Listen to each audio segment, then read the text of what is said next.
নমস্কার বন্ধুরা। নমস্কার বন্ধুরা। আজ আর্টফুলাস সত্যিই ধন্য। আজ আমরা আসতে পেরেছি কলকাতার এক পবিত্র স্থানে। এই পবিত্র স্থানটি হচ্ছে ঝামাপুকুর রাজবাড়ির শ্রীরামকৃষ্ণ সংঘ। এই সেই বাড়ি যেখানে ঠাকুর শ্রীরামকৃষ্ণ তার জীবনের 2টি বছর কাটিয়েছিলেন। এই বাড়িটি হচ্ছে রাজা দিগম্বর মিত্রের রাজবাড়ি বলা হয়। এই হচ্ছে সেই রাজবাড়ির ঠাকুর দালান।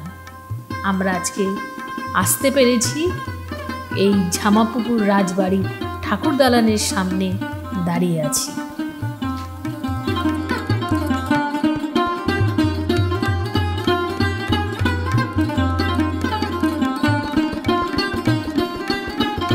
আমরা ঢুকে পড়লাম ঝামাপুকুর রাজবাড়ির ভিতরে। আর ঢুকেই ফার্স্ট বাঁ দিকে আমরা দেখতে পাচ্ছি ঝামাপুকুর রাজবাড়ির ঠাকুর দালান। আর এই ঠাকুর দালান দেখে মনে হচ্ছে কালকেই ঠাকুর দালান তৈরি হয়েছে। কি ঝাঁ চকচকে, এত পরিষ্কার পরিচ্ছন্ন, মানে দেখে মন ভরে যাবে। এখানেই যে আছে এই ঠাকুর দালানে দুর্গাপুজো আগে হতো, এখন হয় না। এখন এখানে রয়েছে শ্রীরামকৃষ্ণ সংঘ। রাজা দিগম্বর মিত্রের বাড়ির দুর্গাপুজো এই ঠাকুর দালানেই হতো। ওনাদের পরিবারে এক বিপদ হওয়ার পর থেকে দুর্গাপুজো বন্ধ, তাই এখানে দুর্গাপুজো হয় না। তবে ঠাকুর দালানে এখন হয়ে গেছে শ্রীরামকৃষ্ণের সংঘটি। ওনারাই এত সুন্দর করে বাড়িটিকে মেনটেন করে রেখেছে। তো বন্ধুরা, এই ঝামাপুকুর রাজবাড়িতে আপনারা আসবেন কি করে একটু বলে দিই। কলেজ স্ট্রিট রোড ধরে সোজা চলে আসবেন। যে ফার্স্ট ক্রসিং পড়বে, মানে কেশবচন্দ্র সেন স্ট্রিট ক্রসিং, তার ডান দিক টার্ন করে 5 মিনিট হাঁটলে বাঁ দিকে যে ফার্স্ট লেন পড়বে সেটি হলো ঝামাপুকুর লেন। আর ঝামাপুকুর লেনে এসেই আপনারা দেখে নিতে পারবেন ঝামাপুকুর রাজবাড়ি, যেখানে ঠাকুর ছিলেন।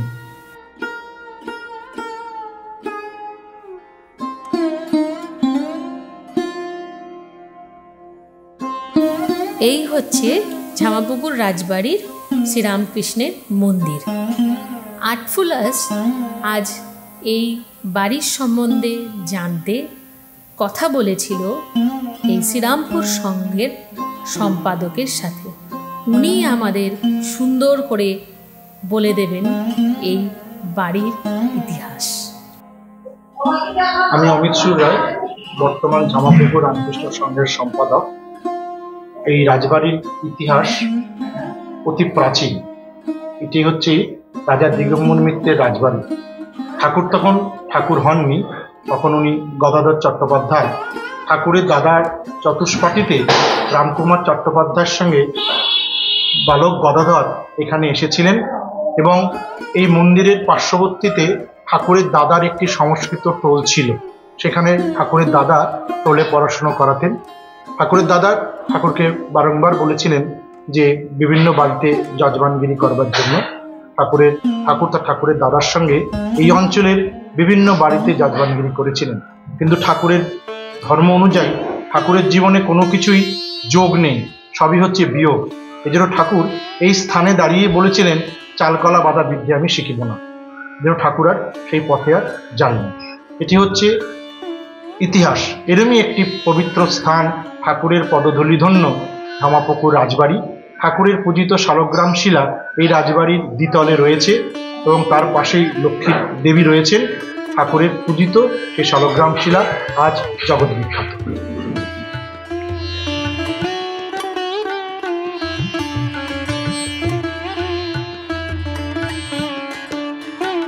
আমরা নিচে ঠাকুরকে ডাকছিলাম। আটফুলাস অপেক্ষাতে ছিল কখন আমরা সেই জায়গাটি যাব যেখানে ঠাকুর বসে নারায়ণ পূজা করেছিলেন। আমরা বারবার ঠাকুরকে ডাকছিলাম, ঠাকুর তুমি দর্শন দাও। আর জানি না ঠাকুর হয়তো আমাদের কথা শুনে নিয়েছেন।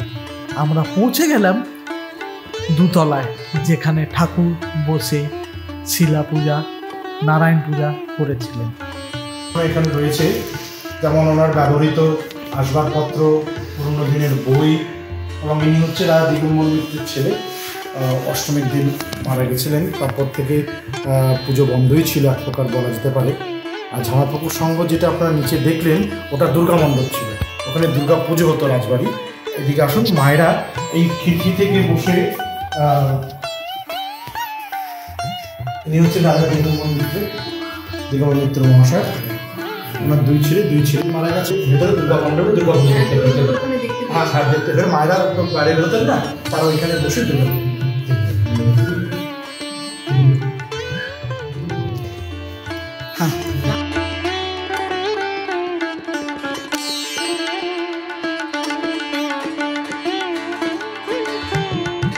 এই বাড়ির সারা জায়গায় ছড়িয়ে ছিটিয়ে রয়েছে রাজা দিগম্বর মিত্রের পরিবারের কিছু স্মৃতি বিজড়িত জিনিসপত্র।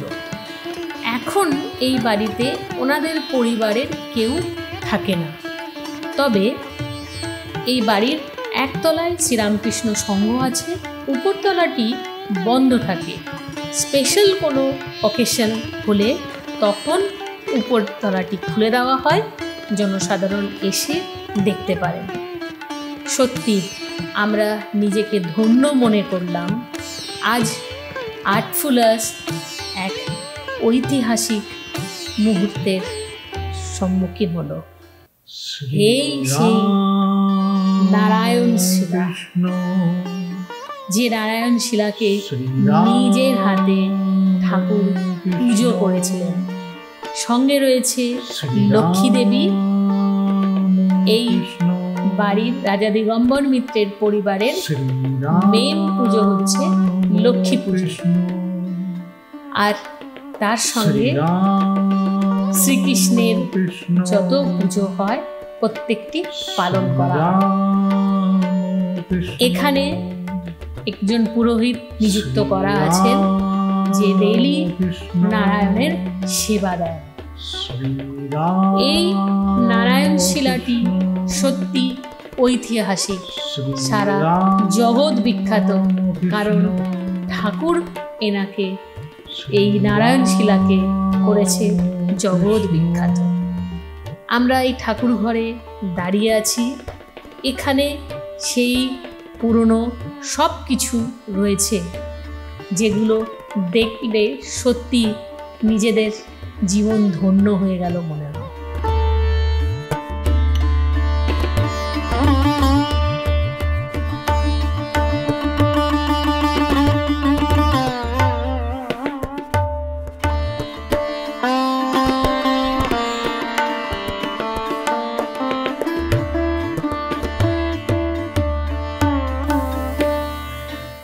এই পরিবারের ব্যবহৃত ঠাকুরের সব জিনিসপত্র আজও খুব সুন্দর করে এখানে সাজানো রয়েছে।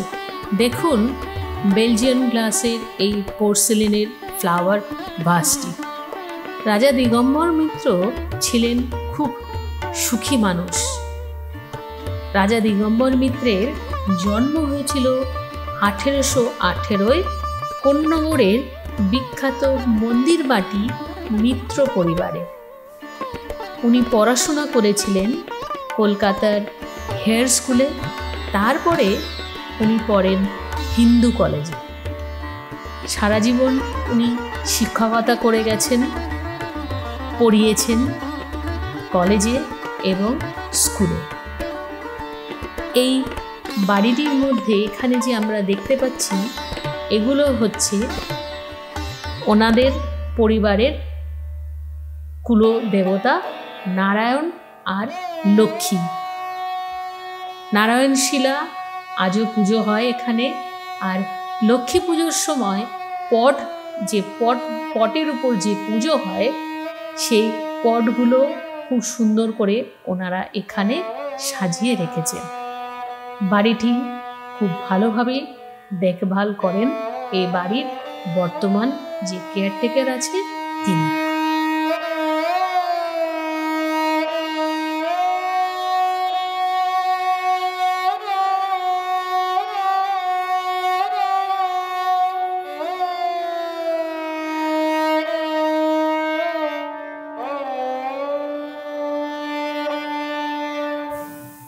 এবার আসি রাজা দিগম্বর মিত্রের উত্তরাধিকার সম্বন্ধে কথা বলতে। রাজা দিগম্বর মিত্রের 2 পুত্রই অল্প বয়সে মারা যান। এক পুত্র তো দুর্গা অষ্টমীর দিন মারা যান। তারপর থেকেই এই পরিবারে দুর্গাপুজো বন্ধ। যেহেতু রাজা দিগম্বর মিত্রের কোনো বংশধর ছিল না, তাই সম্পত্তি চলে যায় ওনার ভাগ্নের কাছে। তারা ছিলেন ঘোষ। তাই মিত্র পরিবার ওনার 2 পুত্রের সাথেই শেষ হয়ে যায়, শুরু হয়ে যায় ঘোষ পরিবার।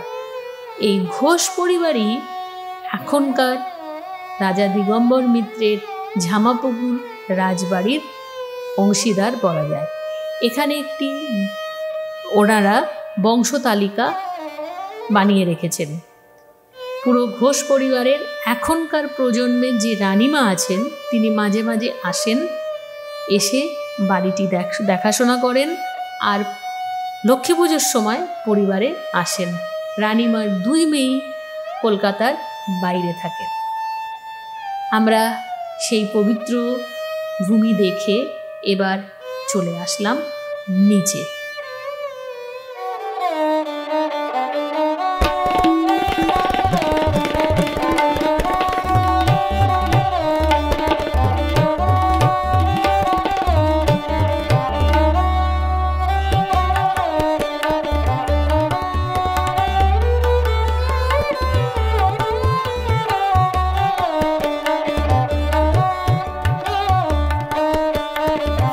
আমরা 2 তলা থেকে সিঁড়ি ধরে আস্তে আস্তে নামছিলাম।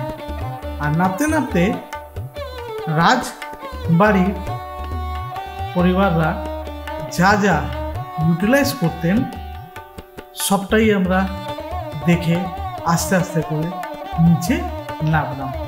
এবার বেরিয়ে পড়লাম, চলে আসলাম ঠাকুর দালানে।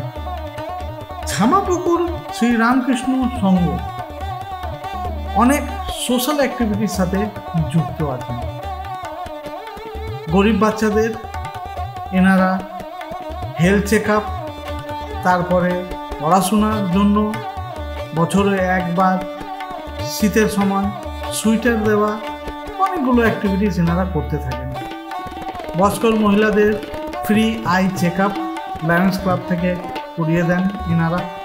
তারপরে বয়স্ক লোকের জন্য এনারা ফ্রি হেলথ চেক আপ করান।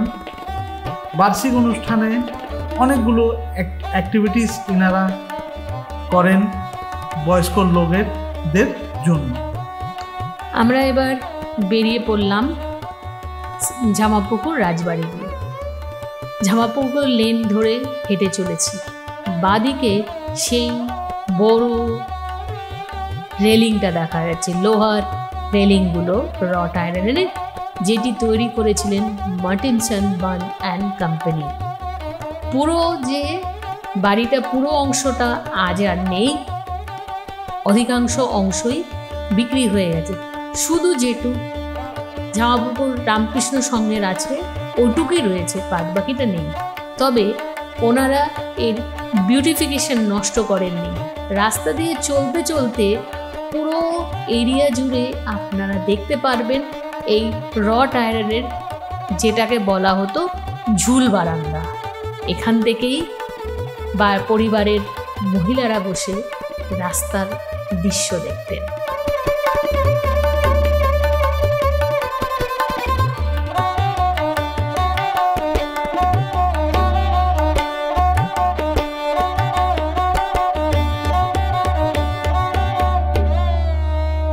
বন্ধুরা, এটি হলো রাজবাড়ির লেটার বক্স। কত যে পুরনো এই লেটার বক্স আমরা জানি না। হ্যাঁ, রাজবাড়ির রাজা দিগম্বর মিত্র ছিলেন খুব শৌখিন মানুষ।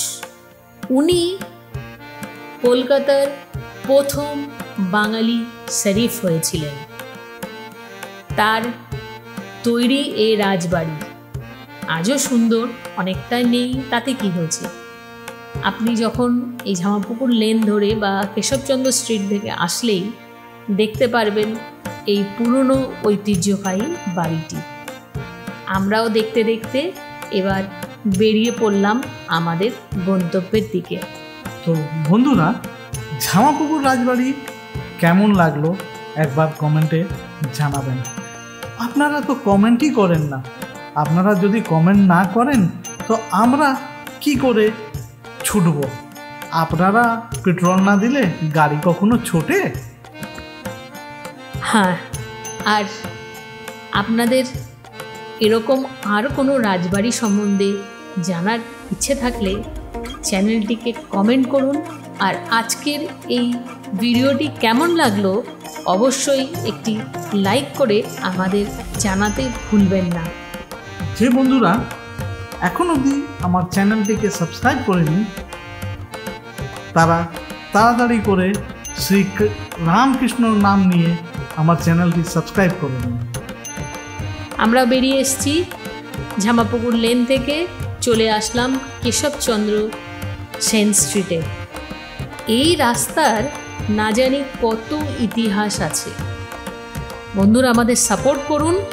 এই রাস্তার আরও অনেক অজানা ইতিহাস আপনাদের শোনাবো।